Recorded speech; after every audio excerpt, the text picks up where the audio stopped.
A very good morning, students. Today we are going to study about physical education, and today we are going to start our unit first chapter. So, as it is clear that if you're seeing that video, that means you have chosen the physical education as your subject. So, first of all, just think about that. Why you chosen physical education? आपने physical education choose क्यों किया, उसके क्या importance है हमारी life में। सबसे पहले तो हमें यही पता होना चाहिए कि फ़िज़िकल एजुकेशन हमसे किस तरह से रिलेटेड है, how it's relate to our lives.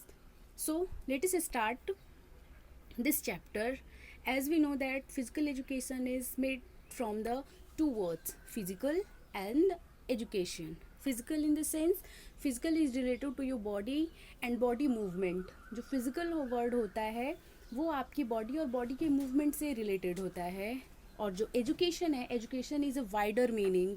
Education को आप किसी एक पर्टिकुलर डेफिनेशंस में नहीं रख सकते हो। आपका जो एजुकेशन है वो आपके बहुत ही वाइड एरियाज़ में होता है कि आप कैसे उसको इम्प्लीमेंट करते हो, कैसे कोई चीज़ सीखते हो, कैसे आप कुछ लर्न करते हो, कैसे कुछ एक्वायर करते हो। तो वो सारी चीज़ें इंक्लूडली जब उसको कंबाइंड हम करते हैं तो वो आपका होता है एजुकेशन।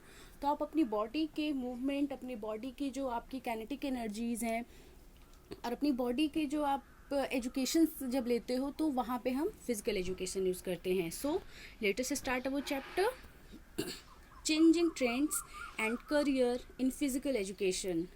फिज़िकल एजुकेशन को सिर्फ एक मार्क गेन करने का सब्जेक्ट नहीं है, आप इसमें अपना करियर भी बना सकते हो। लाइक जो स्पोर्ट्समैन है, अगर उनकी फ़िज़िकल हेल्थ अच्छी नहीं होती तो क्या वो अपने गोल को अचीव कभी कर पाते? They are not able to achieve their goals. हर गेम के लिए जो भी आप अपनी लाइफ में कर रहे हो, हर जगह आपका फिज़िकली और मेंटली दोनों तरह से हेल्दी होना बहुत ही ज़्यादा ज़रूरी होता है। So now we should start our chapter. To understand the meaning of physical education, we must understand the meaning of education. Physical education को समझने के पहले हमें एजुकेशन का मतलब पता होना चाहिए। It is process of learning which modify our behaviour towards progress, और in the other words, it is a process of gaining knowledge for the improvement of human beings. The word physical is referred as bodily movement or body actions. Thus, we can say that physical education is a process of learning which modify our behavior through body-based actions. In these lines, we can see that what is physical education? Physical education referred for the bodily movement. जो हम अपनी body के साथ movement करते हैं, जो हम अपनी बॉडी के साथ एक्शंस करते हैं, वो हमारे लिए किस वर्ड के लिए रेफ़र किए जाते हैं? फिजिकल वर्ड के लिए रेफ़र किए जाते हैं।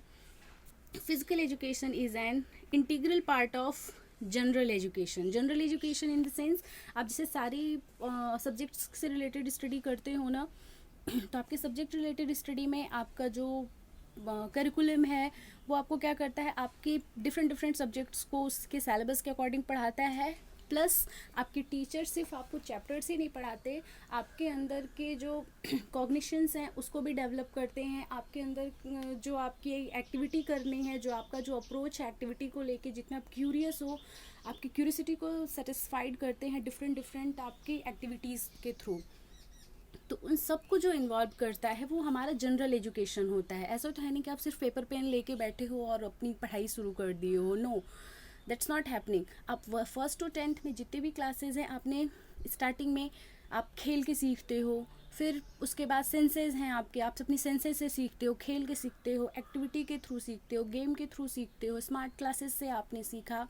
इवन आपके पेपर पेन टेस्ट भी उसका एक पार्ट है। लेकिन हम ये नहीं कह सकते कि पेपर पेन टेस्ट सिर्फ और सिर्फ हमारा पूरा एजुकेशन पेपर और पेन टेस्ट ही है। Everything is included in the education. Now see, activity which help to achieve wholesome development of individual. आप अपने आप में एक इंडिविजुअल हो। Physical education develop body and mind, more over it develop total personality. Physical education help to develop total personality related to physical, mental, social, emotional development of the individual.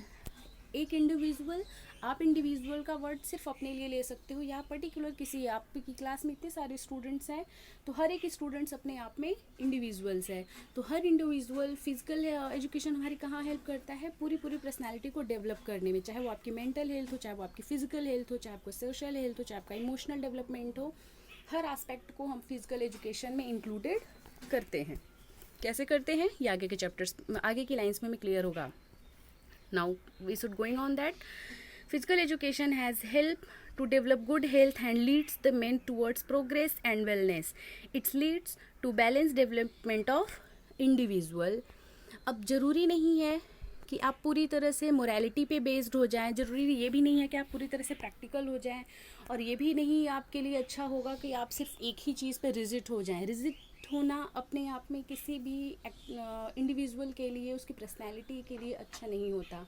अगर आप game में अच्छे हैं तो आप में morality भी अच्छी होनी चाहिए। आप मोरालिटी आप में अच्छी है तो आपकी स्टडी भी अच्छी होनी चाहिए। आपकी अगर स्टडी अच्छी है तो आपको दूसरों के साथ जो आपका कॉग्निशन है वो बेटर होना चाहिए। वो अगर आपको कॉग्निशन भी बेटर है, आप पढ़ाई में भी अच्छे हो, तो आप दूसरों के इमोशंस को भी समझ पाओ। मतलब अगर आप किसी एक जगह पे लैग करते हो तो वो आपकी पर्सनालिटी का डिफ़ॉल्ट होगा, वो फॉल्ट होगा आपका। तो हमें कहीं पे भी लूज़ नहीं करना है। तो let's start. What is there written? Physical education is a vast subject and it has been given importance from ages.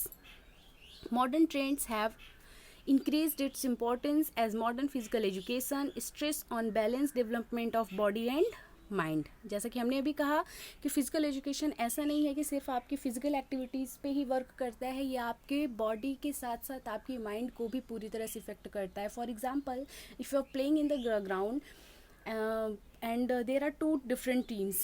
The first team is with you and second team is your opposer. So someone get during the play, during the game, whatever is running there, someone hurts very badly from your opposite team. So what should you do? Are you happy with that? Are you happy? I'm asking to you, are you happy with that? If you are happy with that, then it is really not good. अगर आपकी दो teams हैं, अगर आपके साथ खेल रहे हैं और आपके अपोजिट टीम में किसी को बहुत ज़्यादा चोट लग गई, तो क्या आप उसके लिए दुखी होंगे या खुश होंगे? डेफिनेटली आप दुखी होंगे, और उसकी जहाँ तक हो जाएगी, उसकी फर्स्ट एड से लेके उसकी जो भी आपसे हेल्प होगी, आप उसकी हेल्प करेंगे ताकि वो जल्दी रिकवर हो जाए। तो हालांकि गेम में जो हमारा फिजिकल एजुकेशन हमें ये सिखाता है कि हमें अपोजर को हराना है, लेकिन गेम के साथ साथ मोरालिटी भी हमें ये सिखाती है कि अपोजर हमारा सिर्फ वो गेम है, एक पर्टिकुलर टास्क के लिए वो हमारा अपोजर है, वो हमारा रियल अपोजर ऐसा नहीं है कि उसके साथ अगर कुछ बुरा होता है तो हम अपना कॉग्निशन, अपना इमोशंस को भी छोड़ देंगे। ऐसा हम बिल्कुल नहीं करते। That is the best play. Physical education is studies as regular subject as par with other academic subjects. जैसे आप बाकी सब्जेक्ट्स पढ़ते हो वैसे फिजिकल एजुकेशन भी आपका एक एकेडमिक सब्जेक्ट है। The activities of physical education programmes are used by other academic subject for better learning. This subject has been found to develop good health. Its activity are also followed for adapted students, occupationals and professionals of the other subject. Thus, we can say that physical education has great importance in the society. Moreover, the trends in the physical education and sport are also changing. अगर हम कहें कि physical education सिर्फ एक किसी particular person या particular group से related है, तो ऐसा नहीं है। जो फिज़िकल एजुकेशन है वो बाकी के सब्जेक्ट्स में भी यूज़ होता है। अब आप सोच रहे होंगे कि कैसे यूज़ होता है। सपोज़ आपकी मैथ्स की क्लासेस चल रही है और मैथ की क्लासेस में आपका फिजिकल एजुकेशन आप कैसे यूज़ कर सकते हो। सपोज़ आपने मैथ की क्लास आप पढ़ रहे हो, आप हाइट एंड डिस्टेंस का चैप्टर ट्रिग्नोमेट्री में पढ़ रहे हो, और वहाँ पे जाके आपको बॉल और बास्केटबॉल और उसकी जो बास्केट है उससे बॉल और उसके में जो भी रिलेशंस बन रहे हैं, कितने एंगल पे आपको थ्रो करना है कि आपका वहाँ पे गोल हो जाए, आप बास्केट कर पाओ बॉल को। तो ये सारे जो एग्जाम्पल्स है वो आप फिजिकल एजुकेशन के थ्रू भी समझ पा रहे हो। तो कहीं ना कहीं जो फिजिकल एजुकेशन है आपका हर सब्जेक्ट से रिलेटेड है। अब हम आते हैं कुछ डिफिनीशंस पे। It is really important, so be careful about in that. Physical education is constantly changing all the time, but all these definitions reach the same conditions according to। बहुत सारे लोगों ने बहुत सारे किसी भी एक चीज़ के लिए बहुत सारी डेफिनेशंस होती हैं, क्योंकि हर इंडिविजुअल की सोच अपने हिसाब से होती है। तो फिजिकल एजुकेशन के जो एक्सप्लेनेशन है, जो उसकी डेफिनेशन है, उसके लिए भी बहुत सारे जो हमारे साइकोलॉजिस्ट हैं उन्होंने अपने अपने थॉट्स दिए हैं, अपने अपने डेफिनेशंस दिए हैं। उसमें से कुछ इंपॉर्टेंट डेफिनेशंस हमारी जो हैं जिसको हम बेस मान सकते हैं या कह सकते हैं कि जो अपने आप में कंप्लीट हैं, तो वो क्या है? नाउ सी, JB Nash, इनका कहना है physical education is that field of education which deal with big muscle activities and their related responses. JB Nash का कहना है कि फिजिकल एजुकेशन का वो फील्ड है जहाँ पे हम क्या करते हैं, अपने बॉडी की बिग मसल्स के साथ और उनकी एक्टिविटी जो होती है उनके साथ डील करते हैं। दैट मीन्स इन्होंने एक फिजिकल एस्पेक्ट लिया है कि हम क्या करते हैं अपनी, जब भी आप खेलते हो, आपकी जो स्किल्स होती हैं, आप में मसल्स होती हैं, आप में बड़ी मसल्स भी होती हैं और छोटी मसल्स भी होती हैं। जैसे आप दौड़ रहे हो, चल रहे हो, कूद रहे हो या कोई गेम खेल रहे हो, तो वहाँ पे आप बड़ी मसल्स का यूज़ करते हो, अपनी थाई के, अपने लेग्स के, अपने आर्म्स की। लेकिन अगर जब आप लिखते हो तब छोटी मसल्स का यूज़ करते हो ना, आप अपने फिंगर से लिखते हो तो वहाँ पे आप छोटी मसल्स यूज़ कर रहे हो। तो बिग मसल्स मतलब जब आप कोई एक्टिविटी, हाई एक्टिविटी ऐसी कर रहे हो जिसमें आपकी बॉडी को बहुत ज़्यादा मूवमेंट की ज़रूरत है, तो उसके लिए आपको बिग मसल्स अपनी यूज़ करनी होंगी। नाउ से डिल्बर्ट ऑबटफर, इनका क्या कहना था? डिल्बर्ट ऑबटफर ने कहा था कि physical education is the sum of those experiences which comes to the individual through movement. जो फिजिकल एजुकेशंस है वो क्या है? बहुत सारे एक्सपीरियंस है जो कि इंडिविजुअल थ्रू मूवमेंट, कोई जो इंडिविजुअल्स है जब मूवमेंट कर रहे हैं तो उनके एक्सपीरियंस से जो हमें नॉलेज मिल रही है वो आपका क्या है? फिजिकल एजुकेशन है। आर कैसिडी ने कहा है physical education is the sum of changing in individual caused by experiences involving motor activity. Motor activity means अभी मैंने आपको बताया कि जो भी आप एक्टिविटीज़ कर रहे हो, चलना, दौड़ना, करना, वो मोटर एक्टिविटी, जिसमें आप, मोटर का मतलब होता है चलना। चलना मतलब कि जब आप मूवमेंट हो रही है आप में, तो उसको मोटर एक्टिविटीज़ हम बोलते हैं। तो फिजिकल एजुकेशंस क्या है? किसी इंडिविजुअल के द्वारा जो एक्सपीरियंस उसे होता है कि हाँ, सपोज आपने क्रिकेट खेल रहे हैं तो आपको क्रिकेट खेलने में बहुत सारे एक्सपीरियंस होंगे। आपको बॉल देखनी है, आपको रन भी दौड़ के लेने हैं, आपको कैच के प्रॉपर एंगल पता होना चाहिए जहाँ पे आप उसको रन आउट कर पाओ। तो आप बैटिंग करो चाहे बॉलिंग करो, आपको बहुत सारे डिफरेंट एस्पेक्ट में अपने बॉडी को क्या करना होता है, आपको एसिमुलेट करना पड़ता है उसकी पूरी नॉलेज को। तो वो जो आपका एक पर्सनल एक्सपीरियंस है उसको इन्होंने बोला था कि वो फिजिकल एजुकेशन है, ये ऐसा कहते हैं आर कैसिडी। JF विलियम्स ने कहा था physical education is the sum of man's physical activity selected and conducted to develop personality. JF Williams का कहना है कि जो फिजिकल एजुकेशन है वो किसी एक पर्सन द्वारा उनकी जो एक्टिविटी है, फिजिकल एक्टिविटी है, वो चूज़ करता है अपनी पर्सनैलिटी को डेवलप करने के लिए। AR विमैन का कहना है physical education is that part of education which has to do with the development and training of the whole individual through physical activities. In short अगर हम देखें तो सबके जो डेफिनेशंस हैं वो एक दूसरे से कहीं ना कहीं टच हैं, क्योंकि सबका होल एंड सोल मीनिंग ये है कि फिजिकल एजुकेशन आपका वो है जो आपके फिजिकल मूवमेंट का जो आपका एक्सपीरियंस है उसको कंडक्ट करता है, उसको एसिमुलेट करता है और आपकी पर्सनैलिटी को बेटर एंड बेटर डेवलपमेंट देता है। So you can see these are the some factors whatever that. यहाँ पे आपके गोल्स होते हैं, स्किल्स होती हैं, अपॉर्चुनिटी होती है, इफेक्टिव सोशल कैपेबिलिटी होती है, आपका हेल्थ होता है, आपकी नॉलेज होती है, स्पोर्ट्स होता है, सब कुछ आपका फिजिकल एजुकेशन में रिलेटेड हो जाता है। नाउ नेक्स्ट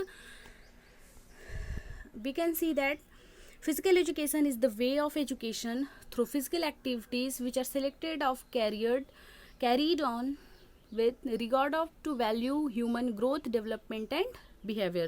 चार्ल्स बूचर का कहना था physical education is an integral part of total education process and the aim of development physical, emotionally and socially fit citizens through the medium of physical activity. इनका भी कहना है कि definitely है कि अगर आप गेम खेल रहे हो, अगर आप फुटबॉल खेल रहे हो, आप क्रिकेट खेल रहे हो, आप वॉलीबॉल खेल रहे हो, आप स्केटिंग कर, आप कोई भी गेम खेल रहे हो, तो उसके लिए आपका फिजिकली फिट होना बहुत ही ज़्यादा ज़रूरी है। अगर आप फिजिकली फिट नहीं रहोगे तो फिर आप वो गेम कर नहीं सकते हो, आपके पास उतनी एनर्जी नहीं होगी। किसी भी गेम को खेलने और उसको जीतने के लिए आपको बहुत ज़्यादा एनर्जी की ज़रूरत पड़ती है, और एनर्जी आप में तभी हो सकती है जब आप उस तरह से फिट हो, आपकी डाइट उस हिसाब से, आपकी हेल्थ उस हिसाब से हो।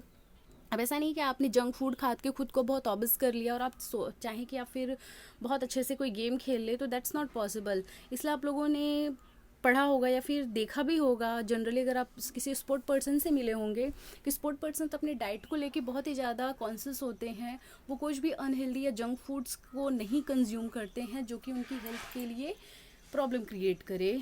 तो बेसिकली हमें भी वही करना चाहिए, हमें जंक फूड जितना हो सके उसको अवॉइड करना चाहिए ताकि हमारी फिजिकल हेल्थ अच्छी रहे। अगर हमारी फिजिकल हेल्थ अच्छी होगी तभी हमारी मेंटल डेवलपमेंट भी प्रॉपर हो सकता है। So now next point is the aim of physical education. बहुत सारी अभी हमने डेफिनेशंस पढ़ी हैं, तो डेफिनेटली अगर आपने physical education as a subject choose किया है, जैसा कि हमने जाना कि जैसे सारे सब्जेक्ट्स हैं एकेडमिक्स में आपके, वैसे ही फिजिकल एजुकेशन भी आपका एक सब्जेक्ट है जो कि आप सबने चूज़ भी किया है। जो भी ये वीडियो देख रहे हैं तो उसका एम क्या है? Aim is the highest possible achievement और द अल्टीमेट गोल। जो aim revolves around the definition purpose and it is usually one. There are many objective and many changes from time to time. समय के साथ definitions बदलती रहती हैं, बहुत सारे चेंजेस आते रहते हैं कि आज जरूरी नहीं कि आज के 10 साल पहले जो धारणाएं हों वो आज भी वो लागू हों, क्योंकि बहुत सारी चीज़ें बदलती रहती है साइंटिफिकली या सोशली, बहुत सारे एस्पेक्ट्स हमारे चेंज होते रहते हैं। तो उस हिसाब से जो डेफिनेशंस हैं वो बदलती रहती हैं, क्योंकि फिजिकल एजुकेशंस हैं कि जो पहले के रूल्स और रेगुलेशंस थे वो अब में कुछ और हैं, तो फिर डेफिनेटली चेंजेस द नेचर। और फिर उसके बाद according to J.F. William, aim of physical education is complete living through wholesome development of human personality.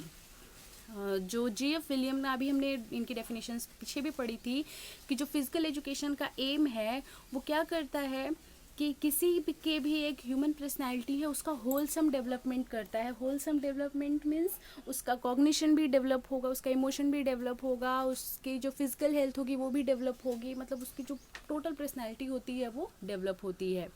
Central advisory board of physical education, central advisory board of physical education जो है उनका क्या कहना है? The aim of physical education is to make every child physically, mentally and constitutionally fit. That is the point. इतनी देर से हम यही डिस्कस कर रहे थे कि जो हमारा central advisory board of physical education है वो भी ये कहता है कि जो फिजिकल एजुकेशन का एम है कि वो हर एक बच्चे को फिजिकली, मेंटली और जो कॉन्स्टिट्यूशनली जो करता है वो फिट होना चाहिए हमारा बच्चा, उसे कहीं से भी कोई लैक नहीं होना चाहिए। To develop in him such personal and social qualities that help him to live happily with other and build him to good citizen. जो कि क्या करता है फिजिकल एजुकेशन, जो कि उसकी हेल्प करता है उस इंडिविजुअल को एक ऐसा सोशल पर्सन बनाने में जो कि खुशी खुशी खुद भी रह सकता है विथ अदर्स, दूसरों के साथ। जाहिर सी बात है हम अकेले तो है नहीं, हमारे पास हमारी सोसाइटी है, हम कहीं भी रह रहे हैं तो हम एक सोसाइटी में रह रहे हैं, हम समाज में रह रहे हैं। Human is a social animal, जैसा कि सोक्रेटिस ने भी कहा है कि जो हम हैं वो सामाजिक जानवर ही है। बेसिकली हम तो हैं, तो अगर हम देखें तो सभी जो ह्यूमंस हैं वो हम क्या है, सोशल एनिमल हम कहे जा सकते हैं। हमारे अंदर सोशल, बाकी किसी एनिमल में आपने देखा है कि हम उनके अंदर सोशल हो, वो उनके हाँ कुछ फीलिंग्स होती हैं एनिमल्स में डेफिनेटली, बट वो हमारे जो जितने ह्यूमन सोशलाइज्ड हैं, being their cloth, being their cognition, being their emotions with other person behaviour, तो वो बाकी कोई एनिमल ऐसा है नहीं। तो एरिस्टोटल के हिसाब से we are the best as a human, we are the best. So now see what's there कि आप एक गुड सिटीजन बनो। गुड सिटीजन बनने के लिए आपका फिजिकली फिट होना भी ज़रूरी है, आपका मेंटली फिट होना भी ज़रूरी है, आपका इमोशनली फिट होना भी ज़रूरी है, दूसरों के साथ आपका बिहेवियर बहुत अच्छा होना चाहिए। ओवरऑल आप बहुत ही अच्छे पर्सन बन सकते हो अगर आप फिजिकल एजुकेशन से रिलेटेड हो, जुड़े हुए हो तो। For the above definition, we arrived at the conclusion that aim of physical education is optimum wholesome qualities developed in the person through the medium of physical education. It emphasizes balance developed of physical, mental, social, intellectual and emotional behavior. ये तो हो गई हमारी सारी चीज़ें। अब हम आते हैं एक इम्पॉर्टेंट टॉपिक हमारे पास है, the objective of physical education. जो ऑब्जेक्टिव क्या है हमारे फिजिकल एजुकेशन की? As told earlier, aim is the ultimate goal of achieved of an aim is one, but it so attain it there are many objective and they may change from time to time. In the same way, the aim of physical education is one, but complete development of a personality, but there are many objective to achieve this. Many educations have expressed their views regarding these objectives are physical education. जो है कि बहुत सारे इसके objective भी होते हैं। अब वो क्या है वो हम देखते हैं। जीबी नैश और एच सी बक की जो हमने अभी डेफिनेशंस ऊपर पढ़ चुके हैं हम, और उनके अकॉर्डिंग जो है जो हमारे इसके ऑब्जेक्टिव क्या है फिजिकल एजुकेशन के, सॉरी, उसको हम देखते हैं क्या है। ये हमारे पास फ्यू है। जीबी नैश के अकॉर्डिंग है, फर्स्ट है न्यूरोमस्कुलर डेवलपमेंट। न्यूरोमस्कुलर डेवलपमेंट मतलब आपकी जो मसल्स हैं, जैसे बात अगर हम फिजिकल हैं तो अपने मसल्स यूज़ कर रहे हैं, तो अपने मसल्स का जो डेवलपमेंट होता है वहाँ पे फिजिकल एजुकेशन का यूज़ हम करते हैं उसको डेवलप करने के लिए। इमोशनल डेवलपमेंट हमारा होता है, जैसे भी मैंने आपको एग्जांपल दिया था, आप गेम खेल रहे हो और किसी को चोट लग गई तो आपको वहाँ पे आपके इमोशंस ही आपके वहाँ पे आपके अच्छे होने चाहिए। ऐसा नहीं है कि किसी को चोट लगे आपके अपोजर को तो आप बहुत खुश हो रहे हो, तो that is really bad impact of your emotion. वो भी हालांकि वो भी आपका इमोशन है लेकिन वो गलत है। अगर ऐसा हो रहा है तो हमें उसके लिए सिंपैथी होनी चाहिए। सिंपैथी से ज़्यादा हमारे माइंड में उसके लिए हेल्पिंग नेचर डेवलप होना चाहिए कि हम उसकी जितनी जल्दी हो सके उसकी हेल्प करें। अपने टीचर्स को बताइए, अथॉरिटी पर्सन को बताइए कि उसकी हेल्प करें और वो प्रॉपर रिकवर हो जाए। गेम में अपने competition is really good, but fair competition is good. Next है interpretive development and organic development. Interpretive development and organic development, तो जो ऑर्गेनिक डेवलपमेंट जो आपके डिफरेंट डिफरेंट ऑर्गन्स हैं उनकी जो डेवलपमेंट होती है वो प्रॉपर हो, और जो एक तरह से हम कह सकते हैं जो आपका डेवलपमेंट हो वो पूरी एस्पेक्ट्स में कंप्लीटेड डेवलपमेंट के बारे में बात करते हैं जेबी नैश। एच सी बर्ग का कहना है कि organic development of neuro muscular coordination. अब डेवलपमेंट और कोऑर्डिनेशन में एक डिफरेंस होता है कि डेवलपमेंट होता है कि आपका विकास हो गया, हाँ ठीक है, और कोऑर्डिनेशंस क्या होती हैं कि जो दो डिफरेंट मसल्स के बीच में आप जो सामंजस्य बैठाते हो, जो समय वो उसको हम बोलते हैं कोऑर्डिनेशन। सपोज़ कि आपको कोई बॉल कैच करनी है, बॉल कैच करने के लिए आपके जो आई की मसल्स हैं जो हैं वो आपके एक्टिव हैं कि बॉल कितने एंगल पे आ रही है वो आपको फील होगा। अगर आपसे बॉल दूर है तो आप अपने लेग मसल्स का यूज़ कर रहे हो, फिर उसी हिसाब से आप अपने हैंड की पोजीशंस को रखते हो। तो मतलब यहाँ पे आई, हैंड, लेग, माइंड सब कुछ आपका एक साथ कोऑर्डिनेट कर रहा है। अगर एक भी मिस हुआ तो आपका कैच छूट सकता है। तो यहाँ पे जब बहुत सारी मसल्स हैं जो आपस में ऐसे जो आपस में क्या करती हैं, एक दूसरे के साथ कोऑर्डिनेट करती हैं, तो उसको बोलते हैं muscular coordination. Development of psychological balance मतलब कि जो आप की मेंटल हेल्थ है, जो आपकी साइकोलॉजी है, जो आपका मानसिक विकास है वो बैलेंस्ड होना चाहिए, आप बायस ना होने पाए। Development of social attitude and conduct. Social attitude आपका बहुत अच्छा होना चाहिए। आपका जो सोशल एटीट्यूड मतलब आप समाज में ही रह रहे हो। सपोज़ कि कुछ लोग आप कुछ पर्सन्स को आप बहुत पसंद करते हो, कुछ को आप डिसलाइक करते हो, तो ऐसा नहीं जिसको डिसलाइक कर लो उसके लिए कुछ आप गलत सोचो। ये अपनी एक थॉट प्रोसेस सबके बन जाते हैं, बट डेफिनेटली हमें जो है सबके लिए पॉजिटिव एटीट्यूड रखना चाहिए, वो हमें सोशल एटीट्यूड हमारा बेस्ट माना जाएगा। डेवलपमेंट ऑफ हेल्दी हैबिट्स जो हमारे अंदर हैं वो डेवलप हों। आप हमेशा देखें जो सक्सेसफुल स्पोर्ट पर्सन है या जो स्पोर्ट के लिए अभी भी प्रिपरेशन कर रहे हैं, अगर आप उनसे मिलेंगे, उनसे बात करेंगे तो आपको ये पता होगा कि जो उनकी हैबिट्स होती हैं वो कभी भी अनहेल्दी चीज़ों को अपने अंदर एसिमिलेट नहीं करते हैं। चाहे वो उनका फूड हो, चाहे वो उनकी डेली रूटीन हो, चाहे उनका वो एक्सरसाइज टाइमिंग हो, चाहे उनकी प्रैक्टिस टाइमिंग हो, चाहे उनका सोशल वर्क हो, मतलब कि जो भी रहते हो बहुत ही आप कह सकते हो कि बहुत ज़्यादा वो अपने आप में खुद को सेल्फ गवर्न रहते हैं। वो खुद के लिए बहुत ही ज़्यादा अपने आप में सेल्फ कंट्रोल उनका बहुत अच्छा होता है कि हमेशा वो हेल्दी हैबिट ही अडेप्ट करते हैं और उसको छोड़ के वो कहीं नहीं रहते। नेक्स्ट है इसे हेल्दी हैबिट्स पे एक एग्जांपल याद आता है, as we see Dangal movie आप सबने देखी होगी। दंगल मूवी में आपने देखा होगा उनके फादर ने उनको जो खट्टी चीज़ें हैं वो सब खाने से उनको मना किया था। और किसी इंटरव्यू में, मुझे याद नहीं आ रहा मैंने कहाँ पढ़ा, किसी इंटरव्यू में था कि उनसे पूछा गया कि क्या आप अभी भी वो चीज़ें फूड है लेते हो, तो दे रिप्लाइड नो। मतलब कि वो बचपन में उनको था ये कि हाँ उन्हें पसंद है वो चीज़ें, उन्हें तीखा खाना, खट्टा खाना पसंद होता था। लेकिन जब वो उस अपने स्पोर्ट में गई, जब वो चली गई रेसलिंग में, तो रेसलिंग में जाने के बाद जब वो अपनी प्रैक्टिस कितनी करती थी, they are practising 6 to 7 hours per day four five hours in morning, 4-5 hours in evening, बहुत ज़्यादा टाइम होता है प्रैक्टिस के लिए। तो गोल्ड मेडलिस्ट भी रह चुकी हैं फोगाट सिस्टर्स, तो वो खुद में कितना सेल्फ कंट्रोल उनका अच्छा था कि उन्होंने फिर खुद ही छोड़ दिया और हेल्दी हैबिट्स डेवलप कर ली अपने अंदर। From the objective given by different education we can conclude that there are 4 objectives of physical education: physical development, psychological development, social development and emotional development। ये हमारे जो एम है, जो इसके बारे में अभी डिस्कस कर चुके हैं, ये पिक्चर आप देख सकते हो। कुछ प्रॉब्लम हो तो कमेंट में बताइएगा। फिजिकल डेवलपमेंट क्या होता है? To achieve the ultimate aim of physical education, the objective of physical development has to be achieved according to the objective. Body should grow in proper way. Physical development में हमारी body जो है वो proper grow होनी चाहिए।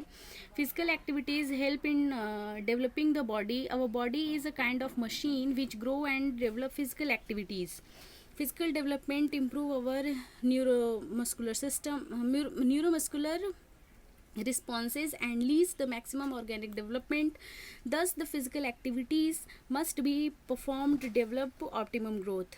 This object also guide a person to make a body strong, well shaped, good looking and good working of internal organs, good health and improve the physical personality. Overall अगर हम कहें तो इसमें यही बात है कि जो फिजिकल एजुकेशन है आपके मसल्स को डेवलप करता है, आपको हेल्दी रहने में हेल्प करता है physically.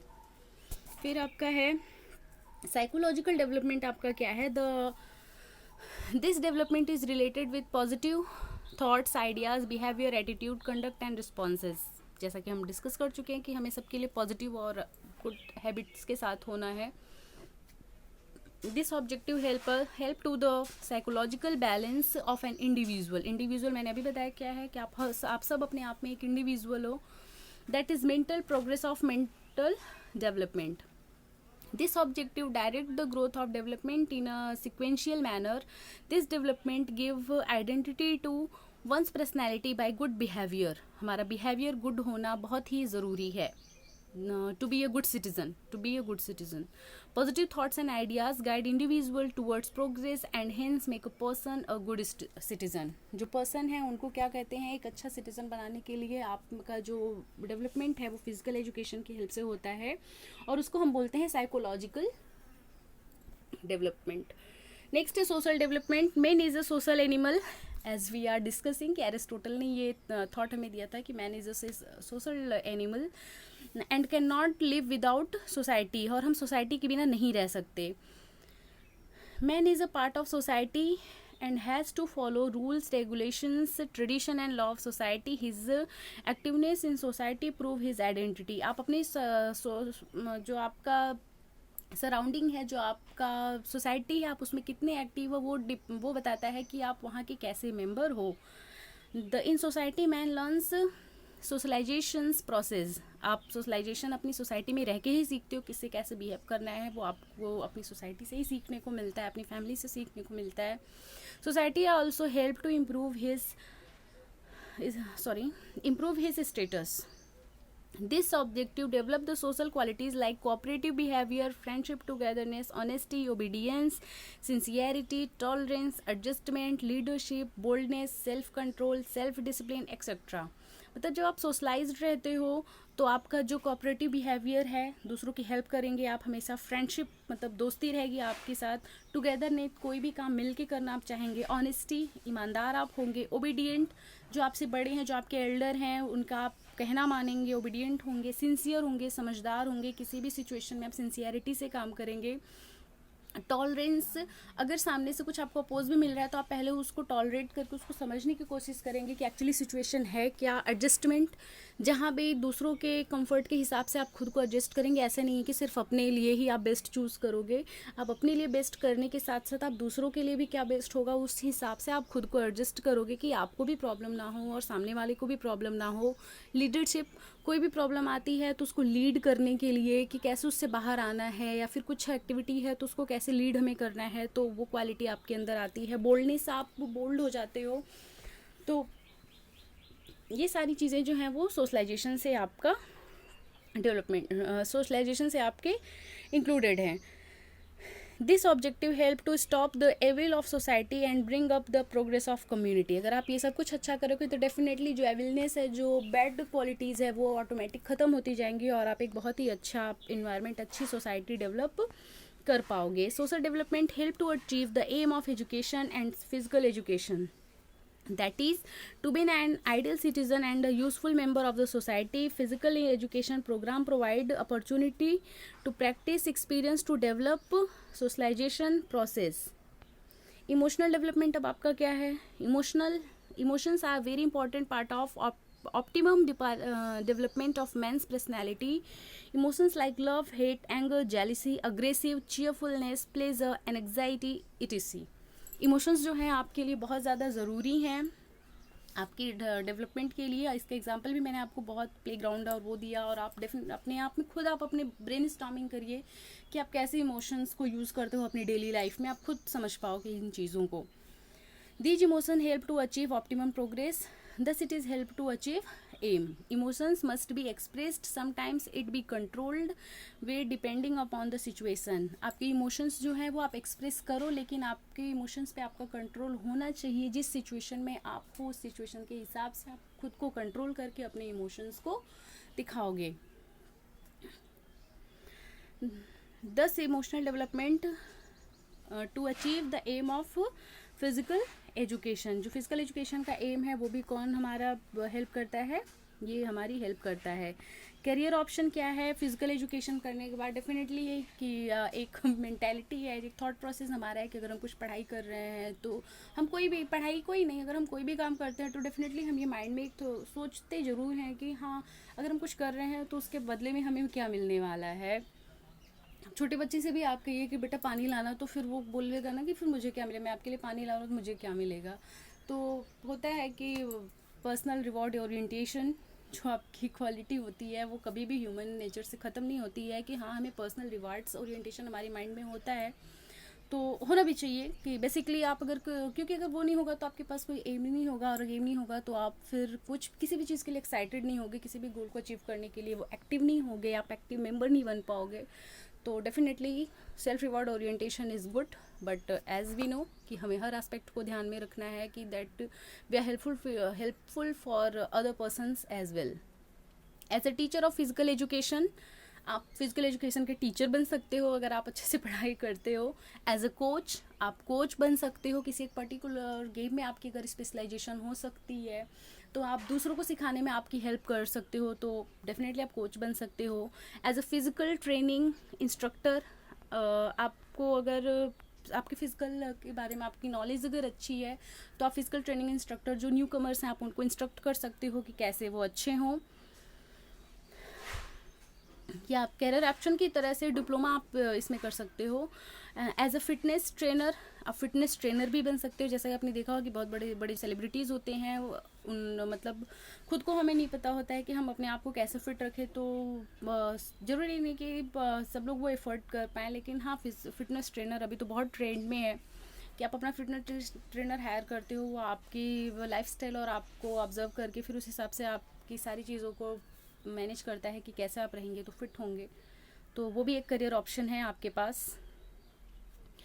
As a specialist of official of a game, आप किसी गेम के स्पेशलिस्ट के तौर पे भी अपने करियर चूज़ कर सकते हो। एज अ योगा इंस्ट्रक्टर, आप योगा भी चूज़ कर सकते हो, योगा हमारे हेल्थ के लिए बहुत ज़्यादा ज़रूरी है, बहुत अच्छा भी होता है।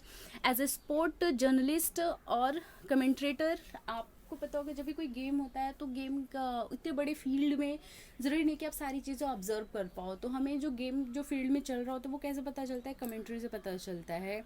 तो और ये भी नहीं है कि कोई भी पर्सन वो कमेंट्री कर सकता है, उस कमेंट्री करने के लिए भी आपको उस रिलेटेड गेम के बारे में पूरी नॉलेज होनी चाहिए, जो कि बहुत ज़्यादा ज़रूरी है। तो आप कमेंट्रेटर भी आप रख सकते हो एक अपने करियर ऑप्शन के तौर पे। As a डिटेशन of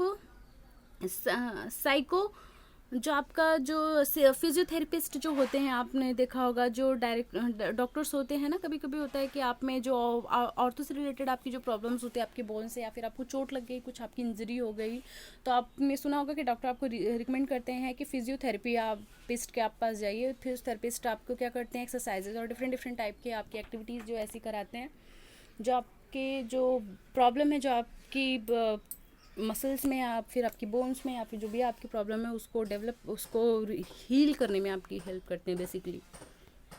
as a biomechanics, आप बायोमैकेनिक्स के तौर पे भी अपने करियर को चूज़ कर सकते हैं। Talented and good researchers physical educations help in developing new scientific tools which help a human race. As an administrator और ऑफिसर टू और एम्प्लॉय, आप एक एडमिनिस्ट्रेटर बन सकते हो, ऑफिसर बन सकते हो, एम्प्लॉय बन सकते हो। आप अभी तो बहुत सारी रेलवेज़ हैं, चाहे एयरवेज़ है, पुलिस है, डिफेंस है, बैंकिंग है, इलेक्ट्रिसिटी बोर्ड्स है, बहुत सारे डिफरेंट डिफरेंट एरियाज़ हैं जिसमें बहुत हमेशा आपके एम्प्लॉयज़ ऑफिसर्स इनकी ज़रूरत पड़ती है। बहुत सारी वैकेंसीज़ आती हैं जो कि आपको हेल्प करते हैं आपका करियर चूज़ करने में। ये आपका पेज है, इनकेस अगर आप चाहो स्क्रीनशॉट ले सकते हो, आप अच्छे से स्टडी कर सको, इसको पढ़ सको।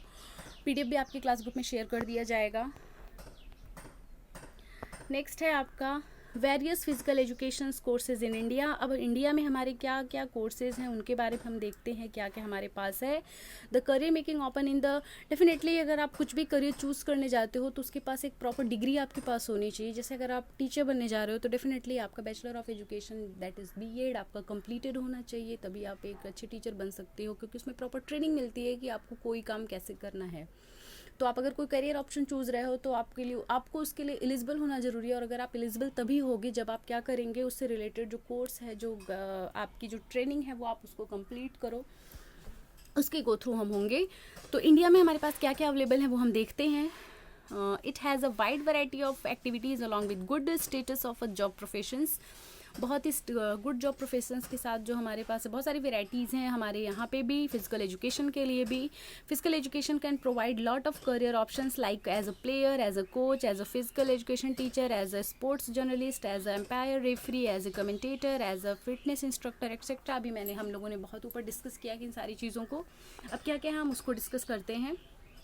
फर्स्ट है bachelor of physical education, BPE या बीपीएड जिसको आप बोलते हो, 12th के बाद ये करते हैं। इसकी एलिजिबिलिटी क्या है ये सबसे पहले आप जान लीजिए। 4 ईयर का ये जो है आपका प्रोग्राम है, जो 12th पास कर सकते हैं विथ 50% मार्क। आपके 12th में 50% मार्क होने चाहिए। किसी भी इंटरनेशनल नेकलर, international university, school, national games, जहाँ से भी है आपका वो 12th की जो होती है, आप कह सकते हैं एक मान्यता प्राप्त जो है, वहाँ से आपके जो डिग्री है वो कंप्लीटेड होनी चाहिए, 50% आपका होना चाहिए। तो 4 ईयर्स में आप ये कंप्लीट करते हो। मास्टर ऑफ फिजिकल एजुकेशन, ये 2 ईयर्स का कोर्सेज है। जब आप बीपीएड कर लेंगे तो उसके बाद मास्टर ऑफ फिजिकल एजुकेशन आप कर सकते हो। इसके लिए भी आपको अपने बीपीएड में 50% मार्क्स रिक्वायर्ड हैं। Post graduation diploma in fitness management, जिसको पीजीडीएफएम बोलते हैं, पोस्ट ग्रेजुएट डिप्लोमा इन फिटनेस मैनेजमेंट बोलते हैं। Should have obtained minimum 45 marks, 40% of SC ST को 40% है और बाकी लोगों के लिए 45% है। बैचलर डिग्री में आपके इतने कंप्लीटेड होने चाहिए, तब आप पीजीडीएफएम कर पाएंगे। नेक्स्ट आपका है post graduate diploma in sport management, PGDSM, post graduate diploma in sports management. जो स्पोर्ट्स मैनेजमेंट है उसमें पोस्ट ग्रेजुएट डिप्लोमा आप करते हैं, ये 1 ईयर का कोर्स है। शुड हैव ऑब्टेन्ड 45% मार्क आपको उसमें फिर से यहाँ जरूरी है। और SC/ST के लिए as you can see 40% is enough. Post graduate diploma in sport journalism, मतलब अगर आप जर्नलिस्ट बनना चाहते हैं स्पोर्ट फील्ड में तो उसके लिए आपको ये PGDSJ का कोर्स करना पड़ेगा। इसका फुल फॉर्म है PGDSJ का, post graduate diploma in sports journalism. ये भी 1 साल का कोर्स आपका है। और परसेंटेज जैसा कि आपने देखा ही है। Master degree in sport coaching के लिए अगर आप वहाँ पे स्पोर्ट कोच बनना चाहते हो तो वहाँ पे भी आपको मास्टरी होनी ज़रूरी है, आपके पास वो एबिलिटी होनी चाहिए। अगर आप खुद उसमें मास्टर नहीं है, आप एबल नहीं हो, तो आप दूसरों को क्या सिखाएंगे। डेफिनेटली 2 साल का ये कोर्स है। इसमें भी आपको ग्रेजुएशन आपका कंप्लीटेड होना चाहिए। डिप्लोमा जो आपकी स्पोर्ट काउंसिल है SAI और NSNIS से जो भी आपका है पटियाला और इट्स अदर एकेडमिक्स जो सेंटर्स हैं, जो डिफरेंट अलग अलग जगह पे इनका सेंटर है, उससे आपका 60% मार्क्स आपके इसमें बहुत ज़रूरी है, मिनिमम होना चाहिए 60%, अदरवाइज आप ये मास्टर डिग्री कंप्लीटेड नहीं कर पाएंगे, स्टार्ट नहीं कर पाएंगे, I am sorry. Aptitude of research work, sports proficiency, आपके पास स्पोर्ट्स की वो समझ होनी चाहिए जिससे कि आप वो कर पाओ। Diploma courses in sports coaching, NIS diplomas जो है, स्पोर्ट प्रोफिशिएंसी होता है 1 साल का, आप अपना स्पोर्ट चूज़ करते हो, उसमें आप प्रोफिशिएंसी आपकी आती है, वो 1 साल का कोर्स होता है, वो आपको करना ज़रूरी है। Certificate course in sports coaching, यहाँ पे भी 6 वीक का ये होता है, जैसे कि आप किसी पर्टिकुलर स्पोर्ट के लिए आप उसमें सर्टिफिकेट चाहते हो तो ये 6 वीक का एक कोर्स होता है जिसको आपको कर सकते हो।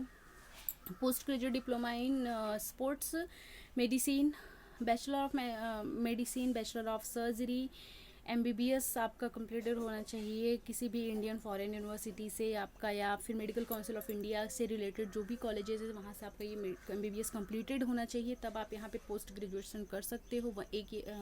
2 साल का एक कोर्स है। और 1 ईयर कंपल्सरी रोटेटरी इंटर्नशिप, आप किसी भी के अंडर में, किसी भी जो आपके हॉस्पिटल से MBBS उसके अंडर में आपका 1 साल का एटलीस्ट इंटर्नशिप या आपकी जो होनी चाहिए, आपके इंटर्नशिप जो आपका एक्सपीरियंस है वो ज़रूर होना चाहिए, इम्पॉर्टेंट है। तो ये हैं आपके कुछ करियर गोल्स जो आपकी इतने सारे कोर्सेज कर सकते हो वो आप अचीव कर सकते हो, अपनी लाइफ में अच्छा पर्सन बन सकते हो, डेफिनेटली अपनी सोसाइटी के एक्टिव मेंबर बन सकते हो। तो ये चीज़ें बहुत ज़रूरी हैं। Earlier, physical education is a profession was not recognized in society and had a poor social status. Generally physical educations के लिए लोगों की थॉट प्रोसेस बहुत ही अभी उतनी डेवलप नहीं हो पाई है, या हम कह सकते हैं नॉलेज का अभाव है, लैक ऑफ नॉलेज है वहाँ पे, क्योंकि इतने सारे हमारे पास ऑप्शंस हैं कि करियर चूज़ करने के लिए हो, चाहे वो एजुकेशंस के लिए हो, चाहे वो मास्टरी इन एजुकेशन हो, बहुत सारे डिफरेंट हमारे पास कोर्सेज हैं, डिप्लोमाज हैं, आपके सर्टिफिकेट्स हैं जो आपकी डिफरेंट बहुत ही आपको सक्सेसफुल पर्सन बनाने के लिए हेल्पफुल हैं। बेसिकली अगर आप उसमें मेहनत करनी है, वहाँ पे आगे निकलना है, तो सब्जेक्ट मायने नहीं रखता, मायने रखता है कि आप उसके लिए कितने एक्टिव हो और किस तरह से आप अपने नॉलेज को डेवलप कर रहे हो। Soft skilled required for career and physical education, जो सॉफ्ट स्किल्स हैं वो हमारे पास क्या क्या होना चाहिए। सॉफ्ट स्किल्स मतलब एक तरह से हम कह सकते हैं कि जो आपकी अपनी इंडिविजुअल जो क्वालिटी है उसमें क्या स्किल्स आपके अंदर होनी चाहिए, क्या आपके पास होगा कि आप वो काम कर सकते हो, तो उसको हम देखते हैं क्या है ये। इंटरेस्ट इन फिजिकल एजुकेशन, सबसे पहले तो आपका फिजिकल एजुकेशन इंटरेस्ट होना चाहिए। ऐसा नहीं कि आपने physical education as a subject choose कर लिया पर आपको उसमें इंटरेस्ट नहीं है। जब इंटरेस्ट नहीं रहेगा तो फिर आप कुछ भी नहीं कर सकते हो। आप किसी भी फील्ड में जाओ, जिस फील्ड में आप हो उस फील्ड में आपका इंटरेस्ट होना, बने रहना बहुत ज़रूरी है। The individual interest for career in physical education must have interest and positive attitude towards activities game and sport. आपके पास जो भी गेम स्पोर्ट्स हो रहा है उसका आप जो आपका एटीट्यूड है वो पॉजिटिव होना चाहिए। Good responsibility and good health, good personality and good health, आपकी जो हेल्थ है, आपकी जो पर्सनैलिटी है वो अच्छी होनी चाहिए। साउंड माइंड, आपका जो माइंड है वो शांत होना चाहिए। शांत इन द सेंस कि जो आपकी माइंड मेंटल स्टेटस वो आपका कूल एंड काम होना चाहिए, तो आप अच्छा कर पाएंगे। आपके पास लीडरशिप एबिलिटी होनी चाहिए। गुड ऑर्गेनाइजेशन एबिलिटी आपके पास होनी चाहिए। आपके अंदर डेडिकेशन होना चाहिए। स्पोर्टमैन स्पिरिट आपकी होनी चाहिए। स्पोर्टमैन स्पिरिट आपकी होनी मतलब कि आप दूसरों सबके साथ आप खेल रहे हैं तो आपकी जो मेंटल लेवल है वो बहुत ही हाई होना चाहिए। ऐसा नहीं है कि किसी को देख के आप जेलस फील कर रहे हो, मतलब जो उसकी क्वालिटीज़ हैं, जो स्पोर्ट्समैन स्पिरिट की जो क्वालिटीज़ हैं वो क्या है, डिसिप्लिन होना चाहिए, ऑनेस्ट होना चाहिए, टुगेदरनेस आनी चाहिए आपके अंदर, सेल्फ कॉन्फिडेंस होना चाहिए, फ्रेंडशिप होना चाहिए, फेथफुल होने चाहिए, आप लॉयल होने चाहिए, मतलब बेसिकली सारी अच्छी क्वालिटीज़ स्पोर्ट्समैन स्पिरिट इसको बोलते हैं। Knowledge about diet and posture, हमने बहुत पहले ही डिस्कस किया था कि अगर आप स्पोर्ट पर्सन से मिलेंगे तो diet is most important aspect हम कह लें तो उनके लिए है कि अगर आप अच्छा खा रहे हो तो अच्छा आपकी हेल्थ होना बेसिकली ज़रूरी है कि अगर आपकी हेल्थ अच्छी हो, और अगर आपकी हेल्थ अच्छी होनी है तो उसके लिए आपकी डाइट अच्छी होनी चाहिए। तो आपको उसके बारे में भी नॉलेज अच्छा होना चाहिए कि आप क्या अपने अंदर इंसेट कर रहे हो। पॉस्चर आपके अच्छे होने चाहिए, जो आप बैठे हैं, चलना, सब कुछ आपका बहुत ही अच्छा होना चाहिए, इफेक्टिव होना चाहिए। Knowledge about sport medicine and sport exercises, आपको स्पोर्ट से रिलेटेड मेडिसिन और एक्सरसाइजेज के बारे में अच्छी नॉलेज होनी चाहिए। नॉलेज अबाउट बॉडी सिस्टम, आपका जो बॉडी सिस्टम उसके बारे में भी आपको अच्छी नॉलेज होनी चाहिए, मतलब कि कौन सा बॉडी आपको किसके लिए वर्क करना है, कैसी एक्सरसाइज आपको करनी है। एक्सरसाइज ना करना एक बार में सही है, लेकिन गलत एक्सरसाइज करना it's really bad impact to your body. आप किसी भी एक्सरसाइज को गलत करते हो तो वो आपको बहुत ही बुरा प्रभाव डालती है। तो किसी भी एक्सरसाइज को करने के पहले उसके बारे में पूरी नॉलेज ले लीजिए कि वो कैसे प्रॉपर करना है, कब आपको अपने किस पॉस्चर में हैंड को रखना है, किस पॉस्चर में आपको लेग को रखना है, कब आपकी अपनी ब्रीद इन ब्रीद आउट करनी है। तो वो सारी चीज़ें आपको बहुत ही क्रिस्टल क्लियर होनी चाहिए माइंड में, तभी आप उसको क्या कर सकते हो, अच्छे से कर सकते हो। बेसिकली आपको ज़्यादा फ़ायदा होगा उससे।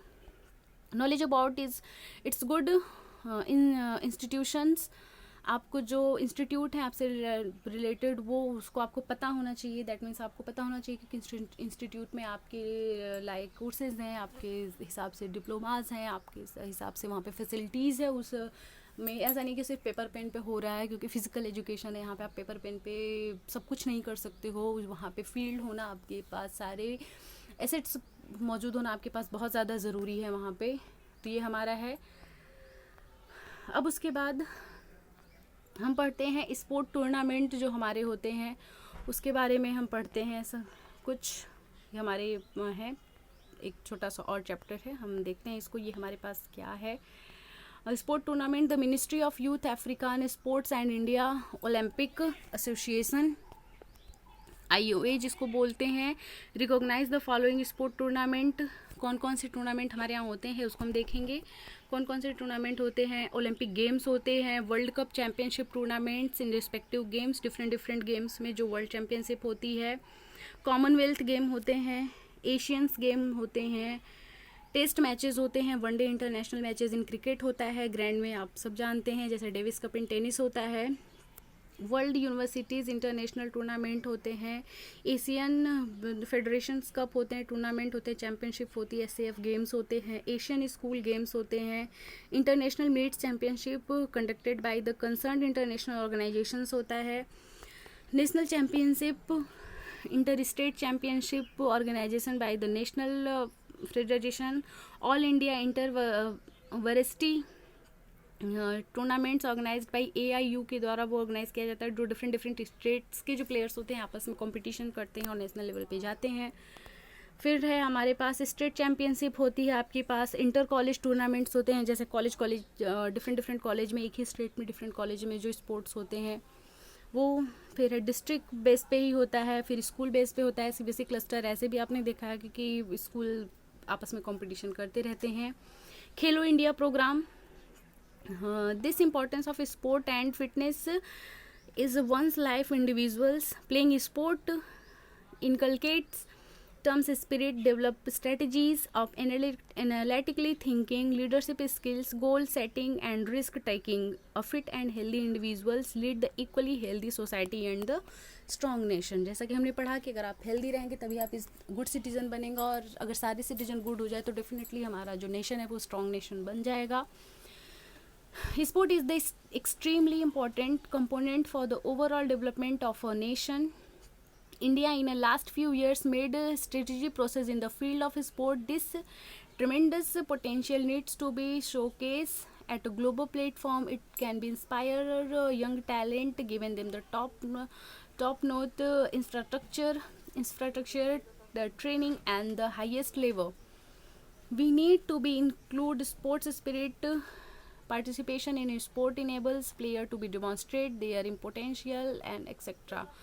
अब हम बात करते हैं कि हमारे यहाँ जो न्यू कमर्स हैं, जो यंग हैं, बहुत सारे प्लेयर्स हैं जिनके पास बहुत ज़्यादा उनके पास पोटेंशियल है, उसको वर्ल्ड लेवल पे, ग्लोबल लेवल पे दिखाने का है। उस हिसाब से उनको इंफ्रास्ट्रक्चर दिया जाए, उनको सिखाया जाए, उनको इस तरह से डेवलप किया जा रहा है ताकि हमारा जो इंडिया है, आप देख रहे हैं कि हमेशा हर कोई कॉमनवेल्थ गेम की बात हो, चाहे हम एशियन गेम्स की बात करें, चाहे हम वर्ल्ड कप्स की बात करें, हम बेटर भी परफॉर्म कर रहे हैं, चाहे वो क्रिकेट हो, चाहे वो हॉकी हो, चाहे वो फुटबॉल हो, जो भी हमारी टीम्स हैं वो बहुत ही अच्छा कर रही हैं। तो फिर उसके बाद आते हैं objective of Khelo India. Khelo India का ऑब्जेक्टिव क्या है?